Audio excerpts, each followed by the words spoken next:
কোনো আযাব গজব নাজিল হয় না যতক্ষণ পর্যন্ত আমার আল্লাহ ওইটা লিখে না রাখেন। যেহেতু আজকে লিখার দিন, আপনারা জানেন না আজকে কোন রাত? আমাদের এই দেশে আমরা শবে বরাত বলে চালিয়ে দেই না, এটা লাইলাতুন নিসফে মিন শাবান। এই রাতে ভাগ্য রজনী যদিও বলা হয়, পৃথিবীর সৃষ্টির দিকে আমার আল্লাহ একটা বিশেষ নজর আজকে দেবেন। এটা বাইহাকী শরীফের হাদিস, হযরতে ইকরামা রাদিয়াল্লাহু তাআলা আনহু থেকে বর্ণিত। তিনি বলেন, আজকে রাতে আল্লাহ নিজে বিশেষ একটা নজর তার এই সৃষ্টি জগতের উপরে দেবেন। প্রথম আসমানে এসে তিনি ডাকতে থাকবেন, কার অপরাধ আছে আমার কাছে বলো, আমি মাফ করে দেব। কার অভাব আছে আমার কাছে বলো, আমি আল্লাহ তোমাদের অভাব দূর করে দেব। আল্লাহুল গনিয়্যু ওয়া আনতুমুল ফুকারা। কারণ পৃথিবীর সব গরিব ফকির, আর আমি আল্লাহ একমাত্র ধনী। জোরে বলুন সুবহানাল্লাহ। সুতরাং সব কিছু যে ধনী দেওয়ার জন্য প্রথম আসমানে অলরেডি চলে এসেছেন, মাগরিবের পরে এসেছেন, একেবারে ফজরের আযান পর্যন্ত তিনি থাকবেন। আজকের রাতে আমাদের কিছু করণীয়, কিছু বর্জনীয় আছে। এই কথাগুলো আজকে কোরআন থেকে হাদিস থেকে বলা হবে ইনশাআল্লাহ। গতানুগতিক যেগুলো শুনি আমরা, এটা না, আমি চিন্তা ভাবনা করে গবেষণা করে যেগুলো পেয়েছি, শবে বরাতের 22টা নাম পেয়েছি। আমি সব নোট করেছি। কয়টা? 22টা নাম আছে শবে বরাতের। আমি তাফসীর থেকে যেগুলো পেয়েছি একটু মিলান তো। শবে বরাতের যে নামগুলো আছে, আমরা এই অঞ্চলে বাংলাদেশ, ভারত, পাকিস্তানে আমরা বেশিরভাগ মানুষ জানি এটা শবে বরাত নামে, কিন্তু তাফসীরের ভাষায়, হাদিসের ভাষায় এখানে শবে বরাত নামে কোনো নাম নেই। শবে বরাতের অসংখ্য নাম আমরা যেগুলো নিজেরা বানিয়ে নিয়েছি বাংলাদেশে, ভারতে আর পাকিস্তানে। আমি বিশ্বের যে সমস্ত দেশ ঘুরেছি, ওই দেশগুলোতে এইগুলো পালন নেই। ওগুলো অন্য কিছু পালন করে তারা গুরুত্ব দেয় শবে কদরটাকে। এর যে নামগুলোর তাৎপর্য, এর বিশ্লেষণের ভেতরে আমি ফুটিয়ে তুলতে পেরেছি। তার ভেতরে 1 নম্বরে নাম নিয়েছি লাইলাতুন নিসফে মিন শাবান, মধ্য শাবানের রাত। 2 নম্বরে লাইলাতুল বারাত, মুক্তির রাত। 3 নম্বরে লাইলাতুল মুবারাকা, বরকতময় রাত। 4 নম্বরে লাইলাতুল রহমা, অনুগ্রহের রাত। 5 নম্বরে লাইলাতুল কিসমা, বন্টনের রাত। আজকে বন্টন করা হবে আপনার হায়াত এবং আপনার রিজিক। সুতরাং এমন কিছু কাজ আজকে রাতের ভেতরে করা দরকার। আমার কাজকর্ম, অ্যাক্টিভিটিস দেখে যেন আল্লাহ আমার হায়াতটা আর রিজিকটা আজকে পুরা পরিবর্তন করে দেয়। শুধু হালিয়া রুটি খাওয়ার জন্য রাত না, কথা বুঝতেছেন? এরপরে পেয়েছি লাইলাতুল তাকফির, কাফফারার রাত। এরপরে লাইলাতুল ইজাবা, দোয়া কবুলের রাত। এরপরে লাইলাতুল সাক, সনদের রাত। লাইলাতুল জারিয়া, পুরস্কারের রাত বা জাযা। এরপরে লাইলাতুল কদর, ভাগ্য রজনী। লাইলাতুল ঈদিল মালাইকা, ফেরেশতাদের ঈদের রাত। এরকম 22টা পেয়েছি তাফসীরের ভাষায়, হাদিসের ভাষায়। শবে বরাত নামে একটাও পেলাম না। এটা আমাদের বাংলা এই দেশে আমরা বানিয়েছি, যদিও এটা ফার্সি শব্দ। সব মানে রজনী, বারাত মানে কপাল, ভাগ্য। ভাগ্য রজনী যেহেতু একটা ইঙ্গিত পেয়েছি যে এই রাতে লিখা হবে আল্লাহর পক্ষ থেকে কিছু জিনিসপত্র, সিদ্ধান্ত আসবে আমরিন হাকিম, গুরুত্বপূর্ণ কিছু বিষয়ের। বাংলাদেশেও কিন্তু গুরুত্বপূর্ণ কিছু বিষয়ের সিদ্ধান্ত হতে যাচ্ছে। এ দেশটা তো আর আমরা হাতে নিয়ে চালাচ্ছি না। 1628 জন মানুষকে এখানে নিয়োগ দেওয়া আছে। আল্লাহ রাব্বুল আলামিন জানিয়েছেন, ইন্না আনজালনাহু ফি লাইলাতিন মুবারাকাহ ইন্না কুন্না মুনদিরিন। অবশ্যই আমার এই কোরআন আমি নাজিল করেছি একটা বরকতময় রাতে। আর ইন্না কুন্না মুনদিরিন, এর ভেতরে এমন কিছু আছে যার সতর্ককারী আমি আল্লাহ নিজেই। এর ভেতরে 500টা সতর্ক বার্তা আছে। আজকে হয়তো অতগুলো না দিলেও 4-5টা সতর্ক বার্তা আমরা এখান থেকে দিতে পারবো। আজকে রাতের জন্য যেটা দরকার, এই সতর্ক বার্তা আজকের তেলাওয়াতকৃত আয়াত থেকে আমরা নিয়ে যেতে চাই ইনশাআল্লাহ। ফিহা ইফরাকু কুল্লু আমরিন হাকিম। আল্লাহ বলেন, এই গুরুত্বপূর্ণ রজনীতে এমন এমন কিছু সিদ্ধান্ত আমি আল্লাহ নিয়ে নেব যেটা এর আগে নেওয়া হয়নি। সুতরাং আমরিন হাকিমের ব্যাখ্যায় ফি জিলালিল কোরআন সাইয়্যিদ কুতুব রহমতুল্লাহ আলাইহি লিখেছেন, আল্লাহর এই সিদ্ধান্তগুলো যদি আমাদের ইবাদত বন্দিগি দেখি আল্লাহ পাল্টিয়ে ফেলতে পারেন। কারণ কিছু জিনিসে মানুষের এই কপাল পাল্টিয়ে যায়, তার ভেতরে এক নাম্বারে দোয়া। কি বললাম? তারা এখানে আসবে সন্ধ্যা থেকে একেবারে ফজর পর্যন্ত, হিয়া হাত্তা মাতলাইল ফাজরি। যদিও শাবে কদর সম্পর্কে অনেক মুফাসসির নিয়ে গেছে, কোন কোন তাফসিরে আমি শাবে কদর না, এই শাবে বরাত যেটা বলি এইটার দিকেও ইঙ্গিত পেয়েছি। সুতরাং ফজর পর্যন্ত আল্লাহর এই বিষয়টা যেহেতু রহমত বরকত দিয়ে আজকে ঢাকা থাকবে, আর ওনার একটা বিশেষ নজর এই দিকে আজকে আছে। আমাদের এখন কি করা লাগবে আজকের রজনীতে? এক নাম্বারে দোয়া। কি বললাম? এই যে এতদিন পর্যন্ত শবে বরাত, লাইলাতুন নিসফে মিন শাবান পালন হচ্ছে হালুয়া রুটি দিয়ে, আর শুধু এই মসজিদ ওই মসজিদ ওই মসজিদ ঘোরাঘুরি করে না, এটার জন্য আসে না। আমরা যেগুলো নিয়ে এসেছি, আল্লাহ রসুল যেগুলো দিতে চেয়েছে, একটু খেয়াল করে শুনবে না। কুমিল্লাবাসী, আজকের ফজর পর্যন্ত আমাদের প্রথম কাজ হবে দোয়া পড়া। দোয়া হাত তুলে করেন আর হাত ছেড়ে দিয়ে হাঁটতে চলতে ফিরতে করতে পারেন, কোনো অসুবিধা নেই। দোয়ার ভেতরে সর্বপ্রথম দোয়া থাকবে আপনার গুনাহ মাফের দোয়া। এজন্য পড়বেন আস্তাগফিরুল্লাহ ওয়া আতুবু ইলাই। এদিকে তাকান, আজকে এখন থেকে আরম্ভ করে দেন। যেহেতু এখন আমরা একটা ইবাদতে আছি, ইবাদতটা শেষ হলেই যতক্ষণ আপনার শরীরে কোলায় আপনি এই আমলটার ভেতরে থাকবেন, আস্তাগফিরুল্লাহ ওয়া আতুবু ইলাই। যদি পুরাটা পড়তে পারেন তো ভালো। আস্তাগফিরুল্লাহ আল্লাযী লা ইলাহা ইল্লা হুয়াল হাইয়্যুল কাইয়্যুম ওয়া আতুবু ইলাইহি লা হাওলা ওয়ালা কুওয়াতা ইল্লা বিল্লাহিল আলিয়্যিল আযীম। পুরাটা এটা একেবারে কিছু না পারলে মুখে জারি রাখবেন রাতের বেলা, আস্তাগফিরুল্লাহ। একটা ভালো আমল শিখিয়ে দিলাম। এইটা যেহেতু ইবাদত চলছে, এটা শেষ হয়ে যাওয়ার পরে বাড়ি যেয়ে যখন ঘুমাবেন রাত 11টা 12টায়, ঘুমানোর সময় বালিশে মাথা দিয়ে এটা পড়তে পড়তে যাবেন, আস্তাগফিরুল্লাহ আস্তাগফিরুল্লাহ। যদি হঠাৎ করে ঘুমিয়েও যান, যখন উঠবেন এই 4-5 ঘন্টা একাধারে আপনি যেন আস্তাগফিরুল্লাহ পড়ছিলেন। বলেন সুবহানাল্লাহ। ফেরেশতারা জিজ্ঞাসা করে, রব্বুল আলামিন তোমারে বান্দা তো ঘুমিয়ে গেছে আস্তাগফিরুল্লাহ পড়তে পড়তে। আল্লাহ পাক বলেন আমি ঘুম দিয়েছি, এই জন্যে ঘুমিয়েছে। ঘুম না দিলে ও সারা রাত পড়তে থাকতো। সুতরাং আমল নামাটা লেখা বন্ধ করার দরকার নেই, চালিয়ে যাও। ও যখন উঠবে, উঠে যদি আবার পড়ে, তোমার লেখা বন্ধই হবে না, চলতেই থাকবে। এই জন্য আজকে রাতে আমাদের প্রথম আমল এটা নেওয়া দরকার। 2 নম্বরে নেক কাজ। এখন নেক কাজ কারে বলে? বাংলাদেশে আমরা অধিকাংশ মানুষ মনে করি নেক কাজ মানে নামাজ পড়া, রোজা রাখা আর দান সাদকা করা। না, এই পৃথিবীতে যত নেকির কাজ আছে আমার আল্লাহর কাছে সব চাইতে ভালো বড় নেকির কাজ যেটা বললাম এইটা তাওবা। আমি যেটা বলেছি এটা কিন্তু তওবা না, এটা ইস্তেগফার। এটা কি? আরো জোরে বলেন।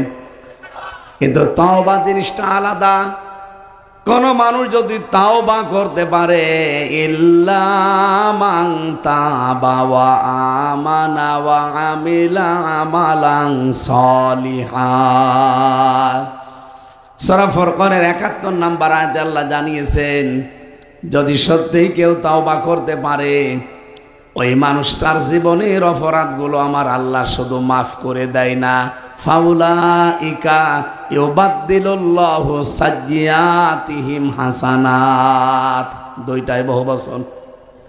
এখানে যারা আলেম আছে, ফাউলাইকা ইসমে ইশারা দিয়ে আল্লাহ যেন জানাতে চেয়েছেন, এই যে কুমিল্লার এই তিতাসের এই তালুক পাড়া এই জগৎপুরে যারা বসে বসে আল্লাহর কোরআন শুনছে, এই মানুষগুলো আল্লাহ যেন কুদরতের হাতের আঙ্গুল এভাবে দিয়ে বলছে, এই মানুষগুলো কি? এই মানুষগুলো কি? ইউবাদদিলুল্লাহ, বাদদালা ইউবাদদিলু, এটা মজারে বর্তমান, ভবিষ্যৎ, প্রেজেন্ট, ফিউচার, এই মানুষগুলোর আমি আল্লাহ বদল করে দিচ্ছি, ভবিষ্যতও দেব। কি বদল করব? সাজ্জিয়াতিহিম, তাদের সাজ্জিয়াত অপরাধগুলো, হাসানাত, এটাও বহু বচন, নেকি দিয়ে। সুতরাং আজকের এই অনুষ্ঠানে এসে আমাদের ভুল হয়নি, লসও হয়নি, যদি তাওবার নিয়তে বসতে পারি। জীবনের অপরাধগুলো মাস্ট বি আল্লাহ আজকে ক্ষমা করে দেবে, এবং ওই জায়গাটা আল্লাহ ফাঁকা রাখবে না। তাওবা করলে ওই জায়গা আল্লাহ পাল্টিয়ে দেয় নেকি দিয়ে।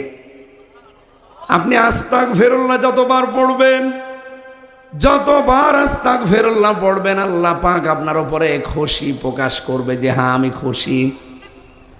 কিন্তু ইস্তেগফার না, কেউ যদি তাওবা করতে চায়, ওই মানুষগুলোর প্রতি আল্লাহ শুধু খুশি হয়ে যায় না, ওর পেছনের অপরাধগুলো আল্লাহর একটাও রাখেন না। কোনো অপরাধ যদি কেটে দেয় ওই জায়গাতে কিন্তু আমার আল্লাহরও কিছু বসায়, সেটা হচ্ছে নেকি। কুমিল্লার তিতাস থানায় গিয়ে দেখেন, এই দেশে যারা অপরাধী তাদের তালিকা করা আছে, চার্ট দেওয়া আছে। আপনি যদি ওই মামলা থেকে অব্যাহতি পান, ওই খাতায় যে নাম লেখা আছে অপরাধীর খাতায়, আপনার নাম কিন্তু কেটে বাদ দেবে না, থাকবে। আপনি আবার অপরাধ করবেন, আবার নতুন করে খাতায় নাম উঠবে থানায়। এলাকায় যারা অপরাধী তাদের দেখেন তালিকা করা আছে থানার ওই খাতায়, এবং মোস্ট ওয়ান্টেড যারা বড় বড় আসামি তাদের দেখবেন বড় বড় ছবি দিয়ে দেওয়ালের সাথে টাঙানো আছে। কে কথা বোঝেন? আপনি অপরাধ করে মামলা দিয়েছে, মামলা থেকে অব্যাহতি নিয়েছেন, আপনি মনে করছেন আপনার নাম কাটা যাবে না, নামটা থেকেই যাবে। আপনি আবার অপরাধ করবেন, আবার আর একটা খাতায় নাম উঠবে। আল্লাহ বলেন কোন মানুষ যদি অপরাধ করে জীবনে তওবা করতে পারে, ওর পেছনের অপরাধগুলো শুধু আমি আল্লাহ কেটে দেব না, ওই জায়গাটা পুরা নেকি দিয়ে পাল্টিয়ে দেব। এই জন্য আমাদের আজকের রাত প্রথম কাজ হচ্ছে তাওবা ইস্তেগফার। দুইটা এখন করা লাগবে। এক নম্বরে যেহেতু আমরা ইস্তেগফার মুখে সবসময় রাখছি, তাওবাটা এবার কি? অপরাধ আমাদের জীবনে কম বেশি নেই তা না, আছে। নবীজি বলেন, হযরতে ইকরামা থেকে বর্ণিত, বিশ্বনবী জানিয়েছেন আজকের এই রাতে বনি কিলাব গোত্রের যত বকরি আছে, ছাগল আছে, এদের শরীরে যে পশম আছে, এই পশম পরিমাণ গোনা নিয়েও যদি কেউ আল্লাহর কাছে হাত তোলে, আল্লাহ তারে মাফ করে দেবে। কিন্তু দুইটা অপরাধ যাদের ভেতরে আছে, এই দুই অপরাধে অপরাধী মানুষকে আল্লাহ আজকেও মাফ করবে না। দেখেন তো আপনার ভেতরে আছে কিনা, শুনতেছেন? এক নম্বরে নবীজি বলেন, যারা মুশরিক, যারা শিরিক করে, তাদেরকে আল্লাহ আজকে এই শবে বরাতেও মাফ করবে না, শবে কদরও মাফ করবে না। দুই নম্বরে যারা বিদ্বেষ পোষণকারী, যারা হিংসুক, এই দুইটা গুণ বাংলাদেশের সবচাইতে বেশি। মুশরিকের বর্ণনা আমি করছি। শিরিক যারা করে তারা মুশরিক। শিরিক কারে বলে? তাফসীরের ভাষায় আমি শিরিক পেয়েছি প্রধানত চার প্রকার: শিরিক বিল জাত, শিরিক বিল সিফাত, শিরিক বিল ইখতিয়ারা, শিরিক বিল হুকুক। এটা আবার ভাগ ভাগ শ্রেণী বিন্যাস করে মুফাসসিরুন ইকরাম 120 প্রকার বানিয়েছেন। শিরিক এত বড় অপরাধ, আমার আল্লাহ এত রাগ করেন। আজকের এই ময়দান থেকে বাড়িতে এসে যদি দেখেন আপনার স্ত্রীর কাছে পাশের বাড়ির একজন শুয়ে আছে, ভালো লাগবে আপনার? আপনি যেভাবে তার পিটিয়ে মেরে ফেলবেন। আল্লাহ পাক বলেন, শিরিক যদি কোনো বান্দা আমার সাথে করে, তার উপরে আমার এরকম রাগ হয়ে যায়, আমার মনে হয় ওরে আমি আছাড় দেই। হনাফা লিল্লাহি মুশরিকিনা, এই আয়াতের তাফসীর পড়তে গিয়ে দেখেছি যারা শিরিক করে তাদেরকে যেন পাখি ছো মেরে নিয়ে যায়, ওই আকাশ থেকে আবার ওখান থেকে নিক্ষেপ করে ফেলে দেয়, মহাশূন্যের ভেতরে যেন ঘুরতে থাকে। ও বাংলার মুসলমানের রেকর্ড হচ্ছে, এই জন্য জোর দিয়ে বলছি, শিরিক যদি করে থাকেন, আজকের যত গুরুত্বপূর্ণ রাত হোক সবাই মাপ পেয়ে যাচ্ছে, আপনি কিন্তু মাপ পাবেন না। সুতরাং শিরিক আছে কিনা এটা আমাদের এখনই জানা দরকার। যেহেতু বরকতের রাত শুরু হয়ে গেছে, আমার এখনই ভাগ্য রজনী আল্লাহ লিখা আরম্ভ করে দেবে, কিন্তু মুশরিক হলে তো আমার ভাগ্য আল্লাহ লিখবে না, আমার ভাগ্যে যা আছে ওইটার উপরে আল্লাহ ছেড়ে দেবে। এই হাদিসের দ্বিতীয় ব্যাখ্যায় পেয়েছি, যারা হিংসক বিদ্বেষ পোষণ করে নবীজি বলেন আল্লাহ তাদেরকে ওই অবস্থার উপরেই ছেড়ে যাবে। তারপর আপনি মুশরিক থাকবেন, আপনি বিদ্বেষ পোষণকারী হিংসা পোষণকারী হবেন, আপনার কপালে আর কোনো পরিবর্তন নেই। এই জন্য এক্ষুনি সিদ্ধান্ত পাল্টান, এক্ষুনি সিদ্ধান্ত পাল্টান, যেন আমার আল্লাহ এমন কিছু সিদ্ধান্ত আমার ব্যাপারে নিতে পারে। তাহলে প্রথমটা কি বললাম? আরো জোরে বলেন। শিরিক আমাদের ভেতরে যদি থাকে আমরা কিন্তু তাহলে মুশরিক, কারণ শিরিক যে করবে তাকে বলা হয় মুশরিক, আর মুশরিকদের জন্য আল্লাহর জান্নাত হারাম। এই কথা বলছেন না? ইন্নাহু মাই ইউশরিক বিল্লাহি ফাকাদ হারামাল্লাহু আলাইহিল জান্নাহ ওয়া মাওয়াহুন নার ওয়া মা লিয-যালিমিনা মিন আনসার। সূরা মায়েদা 6 নম্বর পারা 19 নম্বর পৃষ্ঠায় আছে, কোন মানুষ যদি এই পৃথিবীতে শিরিক করে ওই লোকটার জন্য আল্লাহ জাহান্নাম স্থায়ী ঠিকানা বানিয়ে দেয়, আবাসস্থল, আর জান্নাত তার জন্য হারাম করে দেয়। তার জন্য কোনো সাহায্যকারী আল্লাহ রাখে না। ও বাংলার মুসলমানেরা, এবার দেখি আমরা শিরিক করি কিনা। এদিকে তাকান। এক নম্বরে শিরিকের যে সামারাইজ করা অর্থ পেয়েছি, এক কথায় জবাব। এক কথায় 120 প্রকার বলতে গেলে আপনি টিকবেন এখানে, কখন বাড়ি চলে যাবেন।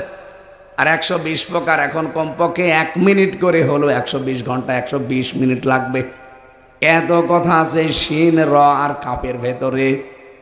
আমি এক কথায় সব মিলে জবাব দিচ্ছি। এই এদিকে তাকান। শিরিকের এক কথায় জবাব হচ্ছে আল্লাহ যেটা পারে ওইটা অন্য কেউ পারে, এই বিশ্বাস করার নাম শিরিক। এবার বলেন তো বাংলাদেশে আছে না নেই? সন্তান দিতে পারে কে? এটা অন্য কেউ পারে, এ বিশ্বাস অনেকের নেই। কত মানুষ দেখে বিভিন্ন দরবারে যায়, পীরের কাছে যায়, মাজারে যায়, এমনকি আমার কাছেও আসে, বলো হুজুর আপেল পড়ি দিন। আপেল পড়ে কি করব? সেদিন বগুড়াতে একজন এসেছিল, এসে বলছে যে আপেল আরে তেল পড়ি দিন। আমি কি দিয়ে পড়বো? কোরআনে কারিমের সূরা ফাতিহা ছাড়া আর কি আছে? কি কথা বলে না কেন? আমি সূরা ফাতিহা পড়া আরম্ভ করলাম, কিছুক্ষণ পরে বলছো হুজুর এমন ভাবে আপেল পড়বেন যেন ছেলে হয়। মনে হচ্ছে আমি ছেলে নিয়ে বসে আছি, আমি শুধু ফো দিয়ে দেব, হয়ে যাবে। কি বিশ্বাস নিয়ে আসে বাংলাদেশের মানুষ দেখলে। আমি বললাম আপেল পড়া নিয়ে যান, আমি আপেল পড়তে পারবো না। আপেল পড়ে যদি ছেলে হইতো তো আমার 3টে মই হইতো না। পরপর আমার আল্লাহ 3 মেয়ে দিয়েছে, কত আপেল পড়ে খাওয়াতাম ম্যাডাম রে। এখনো কত ভণ্ড পীরের ওপরে মানুষের এই বিশ্বাস আছে যে না বাবা যদি একটা কিছু করে, অথচ সন্তানের মালিক কে?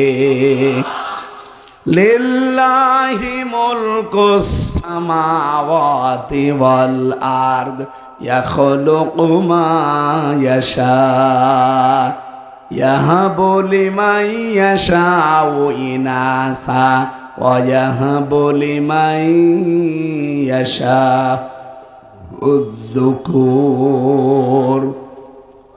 সূরা সূরা 49-50 নাম্বার আয়াতে আছে, রব্বুল আলামিন জানিয়েছেন আসমান জমিনের রাজত্বের একচ্ছত্র মালিকানা আমি আল্লাহর। আমি যা ইচ্ছা তাই তৈরি করি, কাউকে মেয়ে দেই, কাউকে ছেলে দেই।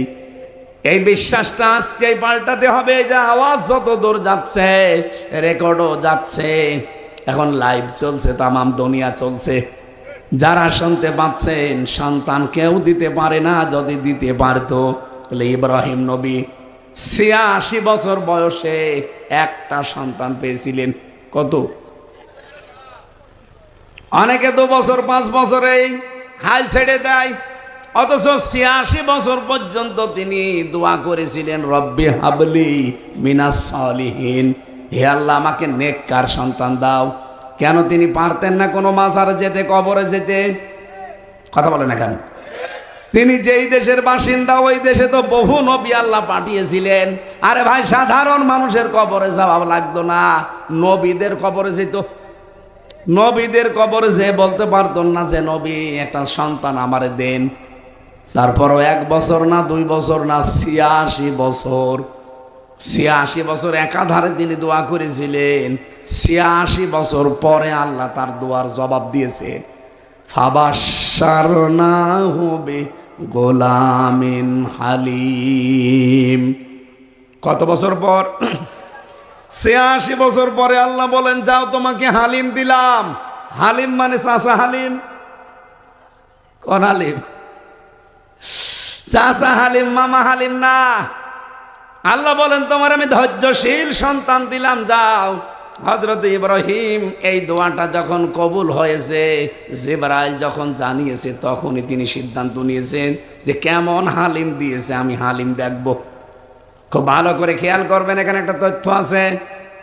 হযরত ইব্রাহিম নবী মাত্র 13 বছর বয়স হয়েছে সন্তানটা, আর তিনি চলে গেলেন, যে বললেন, ইয়া বুনাইয়া ইন্নী আরা ফিল মানাম আন্নী আযবাহুকা ফানজুর মাযা তারা।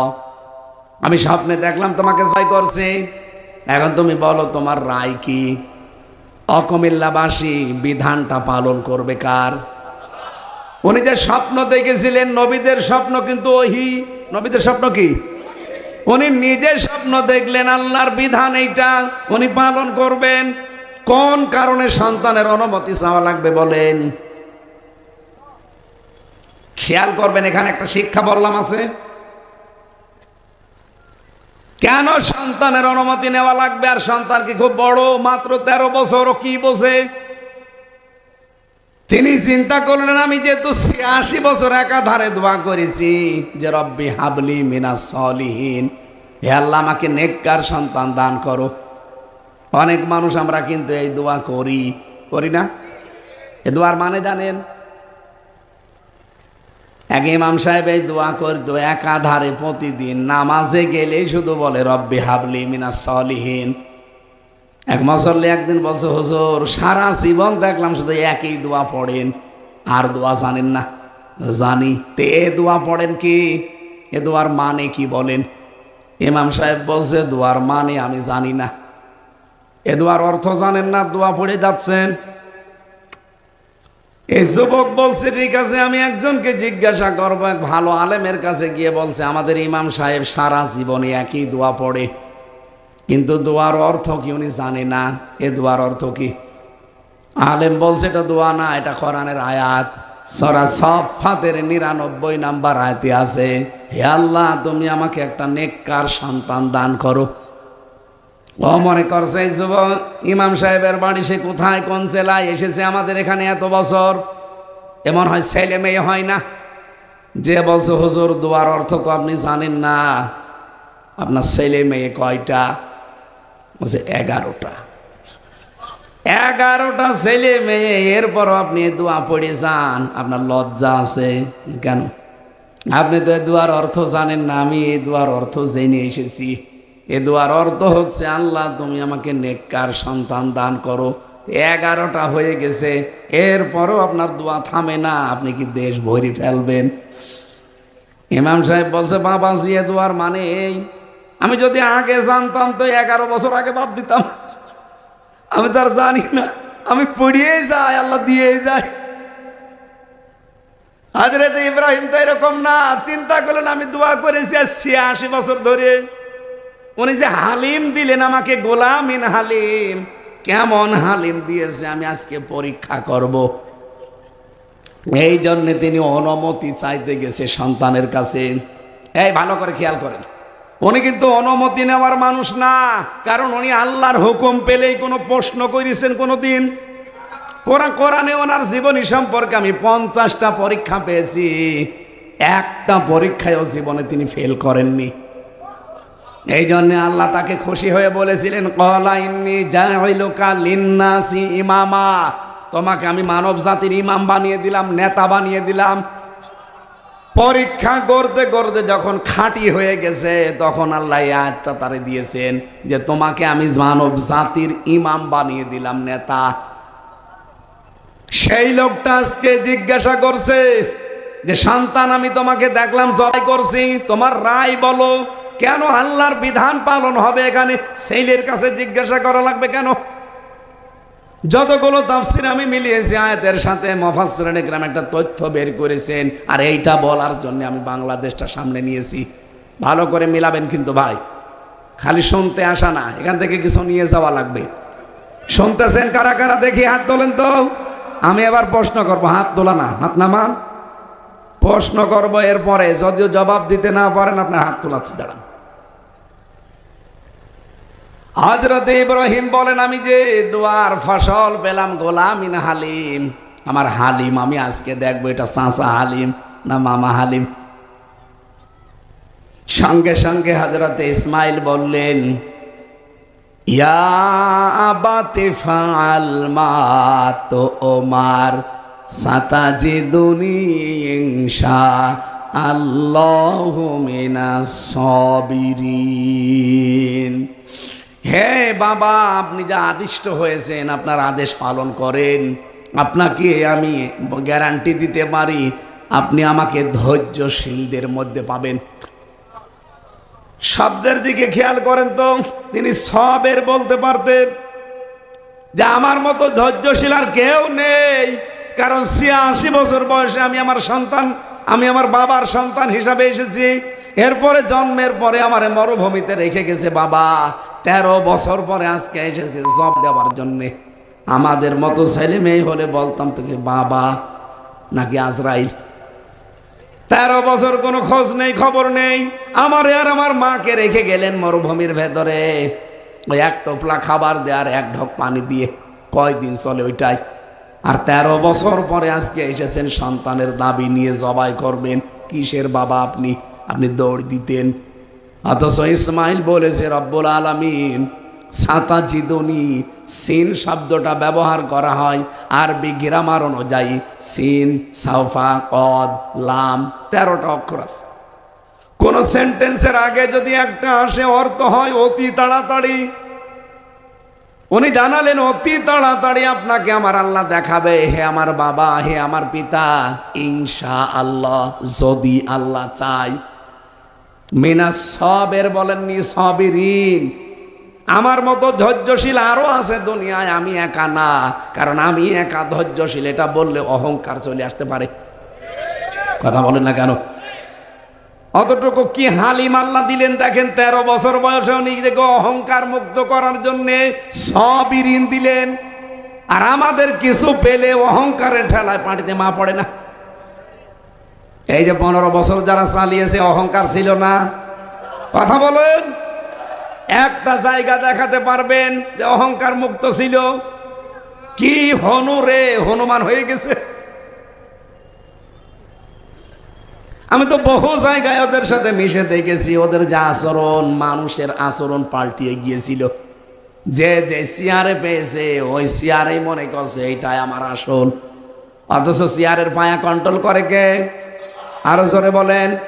পৃথিবীর কোন চেয়ার কারোর জন্য স্থায়ী না।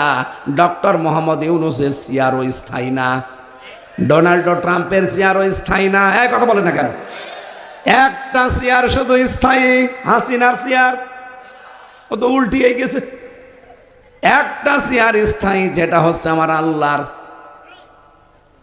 আল্লাহর আরশের যে চেয়ার আছে, অসিআত কুরসিয়্যুহুস সামাওয়াতি ওয়াল আরদ। আল্লাহর যে আরশ আছে, কুরসি আছে, চেয়ার আছে, ওই চেয়ারটা যা আছে কিয়ামত পর্যন্ত ওইভাবেই থাকবে।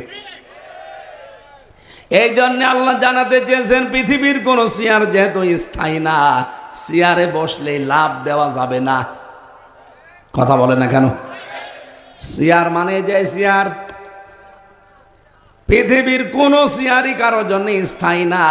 এই জন্য চেয়ারে বসলে চেয়ার একটা কথা স্মরণ করিয়ে দেয় যে হামজা বেশিক্ষণ না, খুব বেশি হলেও ঘন্টা খানিক।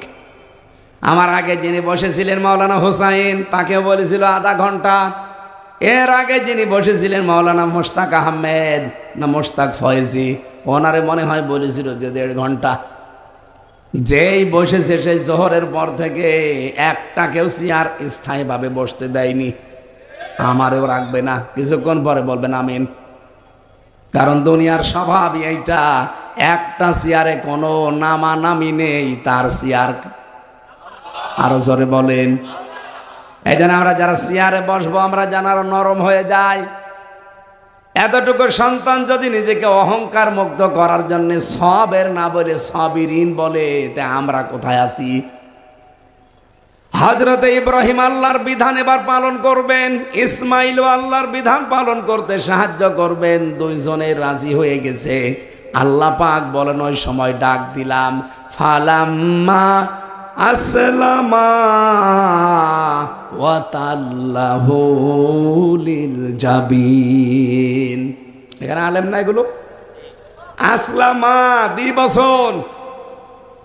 আল্লাহ বলেন দুইজনে যখন এগ্রি হয়ে গেছে, রাজি, ইব্রাহিম জবাই করার জন্য রাজি, ইসমাইল জীবন দেওয়ার জন্য রাজি, তখন আল্লাহর বিধান কিন্তু কায়েম হয়েছে। কথা বলেন না কেন?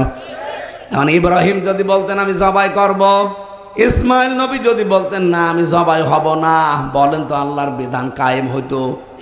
আরো জোরে বলেন। বাংলার মুসলমানেরা সামনে কিন্তু সময় আসতেছে, আর আজকে যেহেতু ভাগ্য রজনী লেখা হবে, এই জন্য আল্লাহ আজকের এই গুরুত্বপূর্ণ রজনীতে এমন সিদ্ধান্ত তিনি যেন বাংলাদেশ সম্পর্কে লেখে, আমরা এই দেশে যারা দায়িত্ব সামনে পাবে তাদেরকে ইব্রাহিমের মতো দেখতে চাই। 18 কোটি জনগণ আমরা ইসমাইলের ভূমিকায় যেতে চাই। আল্লাহর বিধান সামনে যখন যেটা আসবে, এর ভেতরে যেহেতু 500টা সিদ্ধান্ত আছে। কয়টা? এই কোরআনে আল্লাহর 500 সিদ্ধান্তের কথা আছে। এগুলো আজকে আমাদের জীবন সম্পর্কে আল্লাহ ইবাদত বন্দেগী দেখে হয়তো লিখবে। তাহলে আমাদের দায়িত্বে যারা আসবে সামনে 1628 জন মানুষ আসবে। কত? 350 এমপি, 64 জেলার 64টা ডিসি, এরপর 64 জেলার এসপি, এএসপি, টিওনো, ওসি, সচিব আছে। সব মিলে আপনি হিসাব করে দেখবেন 1628 জন হয়। এই 1628 জন মানুষকে এমন সিদ্ধান্ত আজকে আমার আল্লাহ যেন নিয়ে নেয়, তারা যেন ইব্রাহিমের ভূমিকা পালন করতে পারে। আমরা 18 কোটি জনগণ সামনে আমরা ইসমাইলের মতো আমাদের জীবন পর্যন্ত দেওয়ার সিদ্ধান্ত নিয়ে নেব। কারণ আমার জীবন কি হবে যদি আল্লাহর বিধান কায়েম না হয়? কথা বলেন না কেন? সত্যি যদি আমরা এই দুই অভিভাবক আর সন্তানের মতো আচরণ সামনে আল্লাহকে দেখাতে পারি, আল্লাহর কসম আজকে রাতের পরে এই সিদ্ধান্ত বাংলাদেশ সম্পর্কে পাল্টিয়ে যাবে।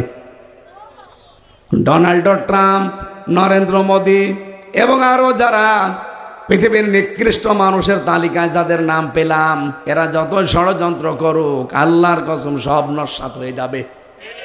কারণ ফিহা ইফরাকু কুল্লু আমরিন হাকিম, আজকে গুরুত্বপূর্ণ সিদ্ধান্ত নেওয়া হচ্ছে। এখন থেকে সিদ্ধান্ত নিতে পারি না যে আমি আল্লাহর বিধান পালনের জন্য ইসমাইল নবীর মতো সচেষ্ট থাকব। কথা বলেন না কেন?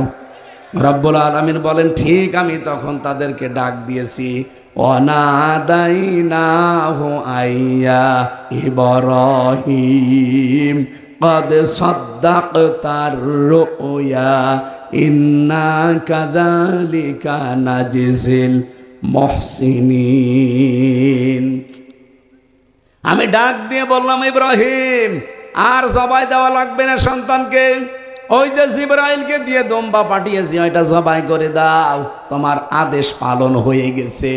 আমি আল্লাহ চাইনি যে সন্তানটা জবাই হোক, আমি চেয়েছি তোমার ইচ্ছাটা। আমাদের সামনে আমাদের ইচ্ছা দেওয়ার সময় আসতেছে না? যদি এই দেশে নির্বাচন আসে আমাদের ইচ্ছাটা বিক্রি করা লাগবে, এই রায় দেওয়া মানে আমার ইচ্ছাটা দিয়ে দিলাম। সুতরাং ইচ্ছা, এই সিদ্ধান্ত কোনো সময় যেন আপনার ভুল না হয়। অনেক কিন্তু বসে আছে জালেমরা ওত পেতে, মোনাফিকরা ওত পেতে। কারো কাছে কোনো সিদ্ধান্ত বিক্রি করা যাবে না। আমার রায়, আমার সিদ্ধান্ত বিক্রি হবে আমার আল্লাহর আদেশে। এটা আজ অনেকে বুঝে ফেলেছে, এই জন্য বলে এটা রাজনীতি, এটা দুনিয়ার কাজ, এটা ধর্ম ব্যবসা। তোমারে ভোট দিলে ওইটা হয় ইবাদত, আর আমারে দিলে রাজনীতি হয়। অত পাগল আর নেই আমরা। আমাদের ব্যবহার করা 54 বছর অনেকেই ক্ষমতার চেয়ারে বসে আমাদেরকে জেল খাটিয়েছে। এখানে সিদ্ধান্ত আমরা অলরেডি নিয়ে ফেলেছি, আমাদের কেউ সিঁড়ি হিসাবে ব্যবহার করে আমাদের উপরে আর অত্যাচার করতে পারবে না। এদেশের মুসলমানদেরকে জঙ্গি বানান আপনি বাইরের দেশের কাছে। কই আজ 6 মাস 8-9 দিন হয়ে গেল, কই এই 6 মাস 8 দিনে এই দেশে তো একটাও জঙ্গি নাটক হয়নি। কারণ যে জঙ্গি নাটক লিখবে সে পালিয়েছে, আর যারা সাজাবে তারা তো পলাতক। এ বাংলাদেশের জঙ্গি নাটকই লিখতো হাসিনা, আর এটা বাস্তবায়ন করতো কাউন্টার টেররিজমের ওই মনিরুল আর আসাদুজ্জামান। আরে ভাই, আমার নিজের চোখে দেখা, আমি নিজে দেখেছি। ওরা নিজেরা আমারে ধরে নিয়েছে, বলছিল কিসের জঙ্গি, জঙ্গি এই দেশে পাবো কোথায়? জঙ্গি আছে সিরিয়ায়, জঙ্গি আছে পাকিস্তানে, বাংলাদেশে জঙ্গিগিরি করবে কোথায়? জায়গা কই? তাদের তো পালিয়ে থাকা লাগবে, সে জায়গা কই? যেই 3টা জেলা আছে, রাঙ্গামাটি, খাগড়াছড়ি, পার্বতীপুর, বান্দরবন, ওখানে লুকিয়ে থাকবেন। ওখানে যে ষড়যন্ত্র এখন হচ্ছে, লুকিয়ে থাকবেন কি করে? ওর ভেতরে ভেতরে এখন চালিয়ে দিয়েছে আর এক ঝামেলা। আন্তর্জাতিক যে সমস্যাগুলো এখন চলছে, সামনে যদি আমরা এক হতে পারি, মোকাবেলা করা সম্ভব। সত্যিই মোকাবেলা করা সম্ভব, শুধু ঐক্যবদ্ধ থাকা লাগবে। আরে ভাই, ছোটখাটো বিষয় ভুলে যান। জালেমরা যদি আবার আসে, জয়নুল আবদিন ফারুককে যেভাবে কুকুরের মতো পিটিয়েছিল, আবার পিটানি খাবেন। মির্জা আব্বাসের বাড়িতে তছনছ করে ফেলেছিল এই কুমিল্লার সন্তান, উনি পিটিয়ে শেষ করে ফেলবে আবার। বাস্তবতা কিছু বোঝেন আপনি? এই জানে কোনো উস্কানিতে কারো পা দেওয়া যাবে না, কারো ষড়যন্ত্রের ফাঁদে যাওয়া যাবে না। যত ষড়যন্ত্র করবে, আজকে আমরা এমন দোয়া করব, আল্লাহ যেন আজকে সিদ্ধান্ত নিয়ে ওদের ষড়যন্ত্রের চাল ছিন্ন ভিন্ন করে ফেলে। সব এক হয়ে সামনে আমাদের এই রায়, এই সিদ্ধান্ত এমন জায়গায় দেব যেন চর্মচোখে কোরআন সংসদে গেছে দেখতে পারি। আমরা যদি দায়িত্বশীল আর জনগণগুলো এক হয়ে যায়, ইব্রাহিম আর ইসমাইলের ভূমিকায়, আল্লাহর কসম, আল্লাহর সিদ্ধান্ত আল্লাহ আজকে দেখাবে।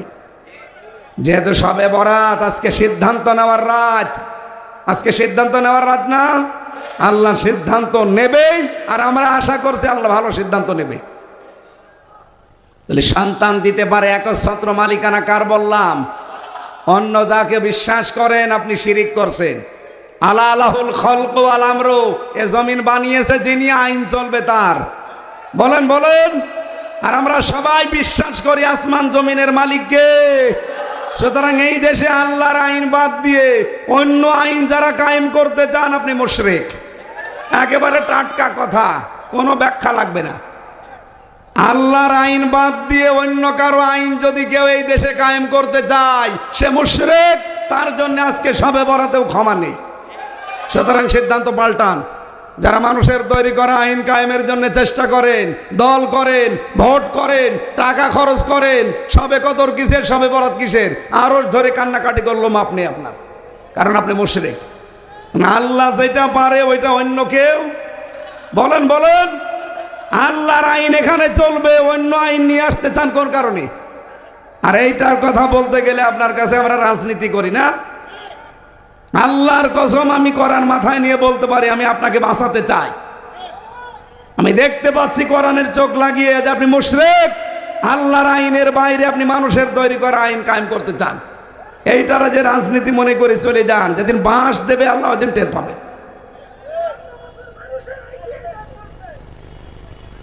দ্বিতীয় নম্বরে, আল্লাহ ক্ষমা করবে না তাদের যারা হিংসুক। কি বললাম? এদেশে নেই, আছে মানে আমরাই। আমার হোক, অন্য কারো যেন না হয়, এরকম মানুষ দেশে নেই। আমার 2 তলা না 10 তলা হোক, আর ওর যেন 20 ঘরও না থাকে। এই 15.5 বছরে এটা আরো বেশি হয়েছে। কোরআনে কারিমে 2 বার পেয়েছি আয়াতটা, সূরা মায়েদায়, ওয়ালা ইয়াজরিমান্নাকুম শানাআনু কওমিন। রব্বুল আলামিন বলেন, হিংসার বশবর্তী হয়ে, আবার শোনেন, হিংসার বশবর্তী হয়ে কোনো ব্যক্তি, কোনো দল, কোনো গোষ্ঠী, কোনো জাতির উপরে এমন অত্যাচার করবা না যে তোমার উপরে যা করেছিল ওইটা ছাড়িয়ে যায়। এর আগে হয়তো অনেকে অত্যাচারিত হয়েছে, সেই অত্যাচারের শোধ তুলতে গিয়ে যদি এখন আপনি এমন কিছু করেন, ওরা 15 বছরে যা করেছে আপনি একদিনে তাই করছেন না, যদিও এটা করা আমাদের দ্বারা সম্ভব না। কারণ এই 15টা বছরে 14 বছর যেই লোকটা আয়না ঘরে ছিল তার কাছে আপনি কোন মুখ নিয়ে যাবেন? যে লোকটা 8 বছর আয়না ঘরে বান্ধা অবস্থায় ছিল কোন মুখ নিয়ে যাবেন? আপনি ক্ষমা চাইলেই ক্ষমা করে দেবে সে? আপনি 5 মিনিট সেখানে কাটান তো, এমন ভয়ঙ্কর ঘর, চারিদিকে অন্ধকার, শুধু লাইটের আলো ছাড়া কোনো আলো নেই। এরকম জায়গায় আপনি কল্পনা করতে পারেন যে আপনি 5 দিন থাকতে পারবেন? অথচ একটা মানুষ সেখানে 8 বছর, 10 বছর, 14 বছর কাটিয়ে এসেছে। আমার কাছে মাপ চান, আমি 3 বছরের কথা ভুলে যাব, মাফ করে দেব। কিন্তু যে লোকটা 8টা বছর তার স্ত্রী ছাড়া, সন্তান ছাড়া, কি স্যাক্রিফাইস তার জীবনে। আজকেই ব্যারিস্টার আরমান টকশোতে বলছিল যে আমার মেয়ের সামনে থেকে আমারে ওরা তুলে নিয়ে এসেছে। যেদিন গুম করে আমারে, আজ থেকে 9 বছর আগে, সেই দিন আমার মেয়ের কাছ থেকে আমারে তুলে নিয়ে আসলো। ছোট্ট মেয়েটা আমার বুকের ভেতরে ছিল, টান দিয়ে ওরা ফেলে দিল, আমার সামনে থেকে তুলে নিয়ে এসেছে। আজ 8টা বছর আমি যে কিভাবে কাটিয়েছি ওই একটা ঘরের ভেতরে। উনি নিজে কাঁদছিল দেখলাম, এমনি মানুষের চোখ দিয়ে পানি বের হয়। উপস্থাপিকা যেটা এবং 3 জন বসে আসে পাশে, সবাই হাউমাউ করে কাঁদ, শুধু বর্ণনা শুনে। যাই দিন স্বাধীন হয়ে গেছে, আমি তো জানতাম না যে দেশ স্বাধীন হয়ে গেছে 24-এর 5 আগস্ট। ওরা ওই দিন স্বাধীন হয়ে যাওয়ার পরে রাতের বেলা, 5 তারিখে রাতের বেলা, আমরা তো দুপুর 2টার ভেতরে জানলাম যে দেশ শেষ, মুক্ত। আর ওই দিন রাত 12:30 1টার দিকে নাকি ওনাকে নিতে গেছে এই চোখ মুখ বাঁধা কয়েকজন, যে বলছে চলেন। কোথায়? ও মনে করছে আমার মনে হয় মেরে ফেলবে, কালেমা পড়তেছে। হঠাৎ হাত মুখ বাঁধা অবস্থায় তুলে নিয়েছে গাড়িতে, 2 জন তার বডির উপরে বসেছে। সারা রাত গাড়ি চালাচ্ছে, চালাতে মিরপুরের ঢাকা দিয়াবাড়ি, ওখানে এক রাস্তার পাশে গাড়ি থেকে ফেলে দিয়েছে। যাওয়ার সময় বলেছে যে কাউকে কিছু বলবি না। উনি নিজে আজকে টকশোতে বলছিল, হাত বাঁধা ছিল, চোখ বাঁধা ছিল। উনি চিন্তা করলেন ওরা যখন বলছে যে যা কাউকে কিছু বলবি না, তার মানে ওরা আমাকে মারবে না, ছেড়ে দেবে। কিন্তু ছেড়ে তো দিয়ে গেল, লাথি দিয়ে ফেলে দিল, কিন্তু আমার হাত তো খোলা নেই। বহু কষ্ট করে হাতটা আমি ছাড়ালাম, আমার চোখের কালো কাপড় এটা আমি খুললাম, খুলে একটা সাইনবোর্ড দেখতে পেলাম, দেখি দিয়াবাড়ি মিরপুর লিখা। চিন্তা করলাম যে আমার পরিচিত জায়গা। ওখান থেকে আস্তে আস্তে ফজরের আজান শুনলাম, এক মসজিদে যে নামাজ আদায় করলাম। কারণ 8 বছরে আমার চেহারা পুরা পাল্টিয়ে গেছে। আর আমি জানিও না যে দেশটা স্বাধীন হয়েছে, ও জানেও না। পরবর্তীতে ওনার এই মসজিদে নামাজ পড়ে ইমাম সাহেবকে বলছে, এখনো যেহেতু মনের ভেতরে ভয়, কারণ আমি তো জানি না যে দেশটা মুক্ত হয়েছে। আস্তে আস্তে ইমাম সাহেবকে বলছে যে এখানে হাসপাতাল আছে, হ্যাঁ আছে, আপনারা নিয়ে চলেন। পরিচয় দিলে না জানি আবার কোন বিপদে পড়ি। হাসপাতালে যাবার পরে হাসপাতালের ডাক্তারদের কাছে তখন পরিচয় দিয়েছে, আর যেই হাসপাতাল নিয়ে গেছে ওইটা ওনার বাবার তৈরি করা, মীর কাসেম আলীর। তখন পরিবারের কাছে খবর দিয়েছে, ওরা এসে দেখে চেহারা পুরা পাল্টিয়ে গেছে। ব্যারিস্টার আরমানের 8 বছরের চেহারা আগে দেখেন, একেবারে মনে হচ্ছে যে রাজার ছেলের মতো। অথচ 8 বছর পরে তার চেহারা কি উল্লুক ভল্লুক হয়ে গেছে। তার নিজের মা আর স্ত্রী ছাড়া কেউ চিনতেই পারেনি। অথচ ওই হাসপাতালে উনি কতবার গেছে। পরবর্তীতে চিকিৎসা নেওয়ার পরে আজকে যখন শুনছিলাম, দেখছি হাউমাউ করে লোকটা কাঁদছে। কাঁদারই কথা। আমি মাত্র 10 দিন ছিলাম, তাই আমার জীবন শেষ হয়ে গেছে।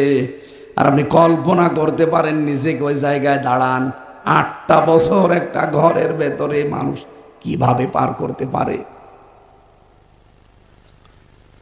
হিংসার বশবর্তী হয়ে এই কাজগুলো করেছিল দেশে এই মহিলা।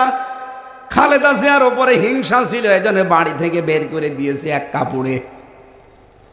আলেমদের ওপরে এত হিংসা ওর জন্মিয়েছিল, আলেমদের নামে ধর্ষণ মামলা পর্যন্ত দিয়েছে। আমার নামে ধর্ষণ মামলা দিতে পারেনি, আমারে দিয়েছে আনসারুল্লাহ বাংলা টিমের প্রধান। কি সে ও সাথা জানি না।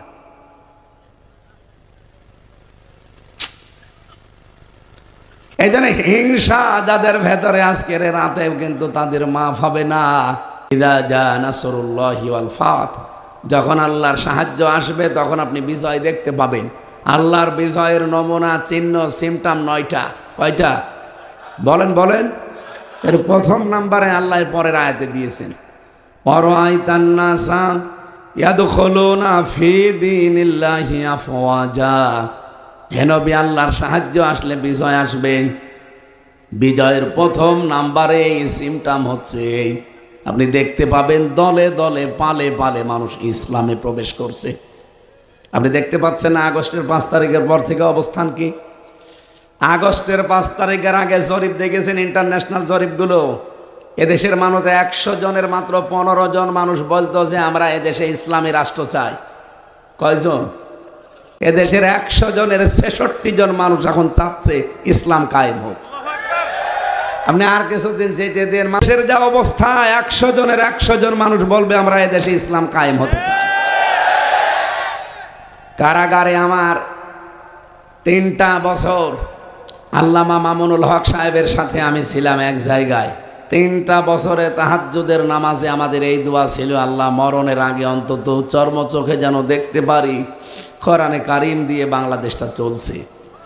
যেহেতু মাজলুম ছিলাম, এরপরে তাহাজ্জুদের নামাজ আর আর্তনাদ নিয়ে, মনের আবেগ নিয়ে বলেছিলাম, আমি আশা করি মাজলুমের দোয়া যেহেতু ফেরত দেয় না আল্লাহ, আমাদের দোয়া কবুল হয়েছে এবং সামনেও হবে।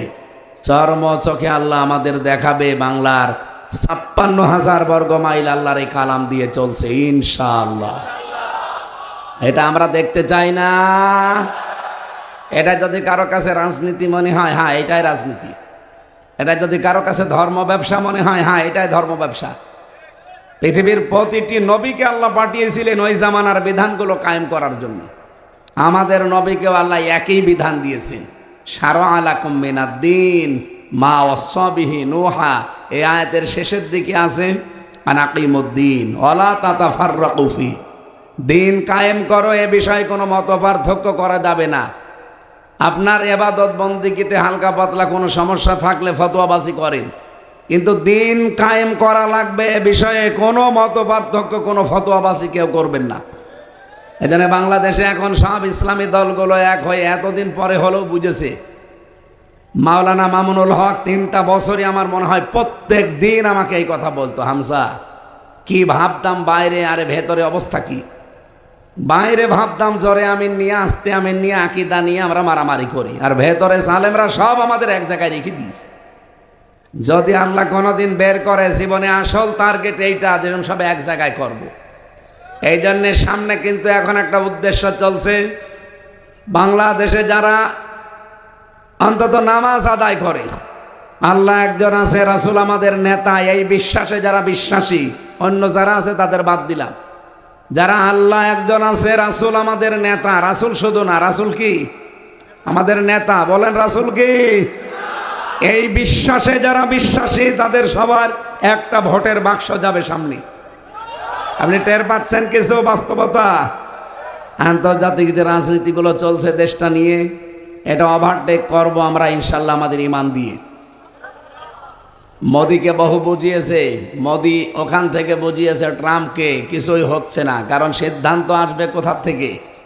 আর আজকে যে রাত আপনারা জানেন, ফিহা ইফরাকু কুল্লু আমরিন হাকিম, আল্লাহ বলেন আজকের এই রাতে গুরুত্বপূর্ণ সিদ্ধান্ত নেওয়া হবে।